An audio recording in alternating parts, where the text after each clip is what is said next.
વલસાડના હાલર રોડ ઉપર mobile શોપના opening સમયે સ્કીમ જાહેરાત કરતા મોટી સંખ્યામાં લોકો ઉમટી પડતા રસ્તા પર ટ્રાફિક જામ સર્જાયો।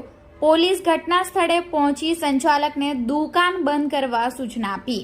તારીખ 11 ઓગસ્ટ રવિવારના રોજ 1 કલાકની મળતી માહિતી મુજબ વલસાડ શહેરના હાલર રોડ ઉપર એક મોબાઈલની દુકાનનું ઉદ્ઘાટન રાખવામાં આવ્યું।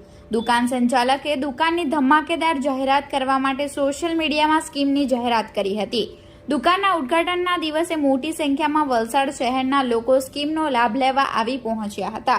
દુકાનની અંદર આવેલા ગ્રાહકોને પહોંચી વળવા દુકાનદાર પાસે યોગ્ય આયોજન કરવામાં આવ્યું ન હોવાથી દુકાનની બહાર ભીડ લાગવાની શરૂઆત થઈ હતી। જોતજોતામાં વલસાડના હાલર રોડ ઉપર આવેલી દુકાનની આગળ લોકોની ભીડ વધવા લાગી હતી।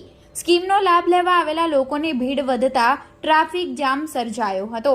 ટ્રાફિક સમસ્યા સર્જાતા સ્થાનિક લોકોને વાહન ચાલકોએ વલસાડ સિટી પોલીસને ઘટનાની જાણ કરતા વલસાડ સિટી પોલીસની ટીમ તાત્કાલિક ઘટના સ્થળે પહોંચી મોબાઈલની દુકાન સંચાલકને દુકાન બંધ કરવા સૂચના આપી હતી।